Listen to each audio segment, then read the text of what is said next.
Hello everyone, tomatoes are vegetables we like and can also be eaten as fruit. So low in calories and rich in nutrients when it comes to growing vegetables. The first thought is to grow a few tomato plants at home. There are many varieties of tomatoes, so from a consumer's perspective, there are large tomatoes and cherry tomatoes and tomatoes of various colors, as well as how good they taste. From a grower's perspective, besides their size, color, and taste, we also need to consider their growth type. Tomatoes are classified as indeterminate and determinate, which type it is usually indicated on the seed packaging. So knowing the type, we can avoid mistakes when planting because the care methods for these two types are very different. Indeterminate tomatoes have a long growth period, can grow 2 to 3 meters tall, have many branches, and grow very vigorously. So they can bear fruit continuously until autumn, until the temperature becomes unsuitable for growth. Some cold-resistant varieties can even survive winter in areas where the minimum temperature is around 0 degrees Celsius. Because tomatoes grow continuously, side shoots keep growing, so constant pruning is necessary. So without pruning, there will be too many branches and leaves, which will affect fruit production and make them more prone to diseases and pests.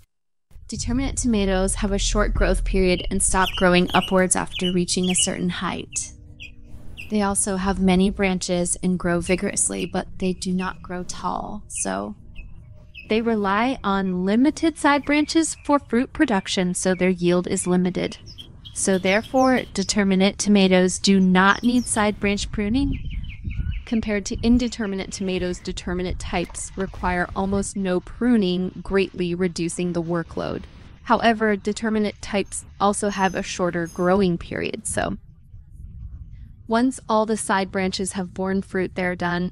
Anyway, this year I planted 4 varieties of tomatoes, 3 of which are indeterminate, the same ones I planted last year. These 3 varieties are disease-resistant, taste good, and can bear fruit continuously. One is a determinate dwarf variety, which is a new try this year. Starting from April 14th, I gradually planted them in the ground. At that time, the night temperature was around 7 to 8 degrees Celsius. Now it's May, the night temperature is around 10 degrees Celsius. The temperature hasn't changed much. So with more space to grow after transplanting, the tomato seedlings grow quickly. 20 days after transplanting, 2 varieties had their first flower clusters blooming. The seedlings also grew robustly. I decided to do the first pruning. The timing for the first pruning is when the first flower cluster blooms on the tomato seedling. At this time, the tomato has enough branches and leaves to perform photosynthesis and can be pruned appropriately. The pruning method is to cut off the leaves and branches below the first flower cluster as needed. Pruning should be done on a sunny morning, preferably before noon. Avoid pruning before rain, as it can cause unnecessary damage to the tomatoes. Here is a cherry tomato variety, which produces yellow fruits. So the first flower cluster has bloomed and the leaves below are growing more and more. The side branches growing between the leaves and the main stem are also getting bigger.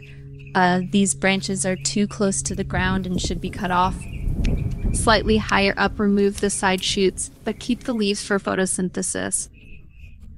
Side shoots grow quickly and compete for nutrients, so they need to be removed. Anyway, there are 2 more side branches below the first flower cluster. If we remove them all, there will be fewer leaves, resulting in less photosynthesis. Moreover, these 2 branches can be kept for fruiting.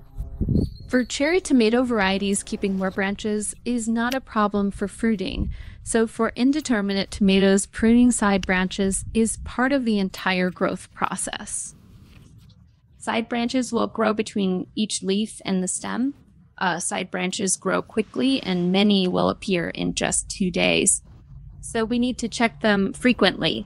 Anyway, 6 days after pruning, let's look at the changes in this tomato plant. The side branches have obviously grown bigger. This is the main branch that will keep growing upwards. So these 2 side branches have been kept and have grown large enough for fruiting. So we'll keep them for fruit production. Remove the side shoots growing on the side branches promptly. Remove the side shoots on the main stem as well. These side shoots will compete for nutrients. So as long as there are enough leaves for photosynthesis, too many leaves will block light. This is not good for tomato fruit growth.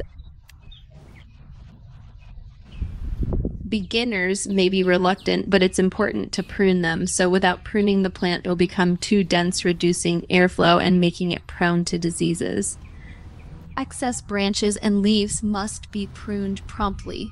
So I left 3 branches for fruiting on this plant. This is a cherry tomato, so more branches can be left.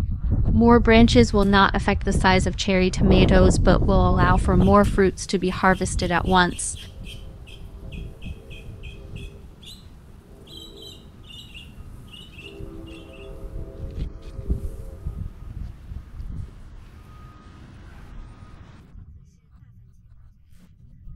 This is a large tomato variety. Let's see, its growth. Several side branches have grown first and they are about the same size. We will leave one side branch for fruiting along with the main branch. That's 2 branches for fruiting. Large tomatoes do not need many branches. So fewer branches mean fewer fruits will develop at the same time, allowing nutrients to be focused on these fruits, which will grow very large. Leaving a few branches has a significant impact on the weight of individual large tomatoes. So you can decide how many branches to leave based on your preference.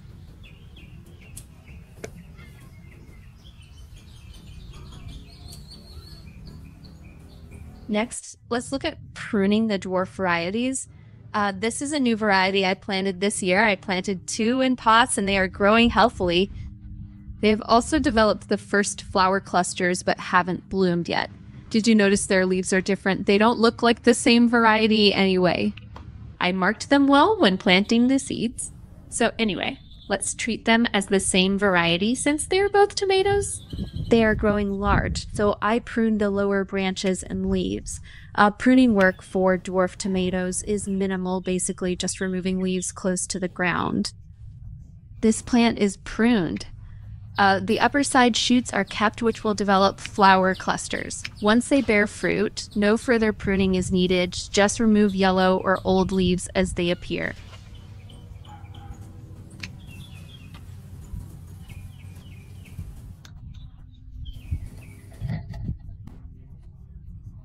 The same goes for this plant. Remove the leaves close to the ground, but keep the side branches for fruiting. Literally leave them for fruiting.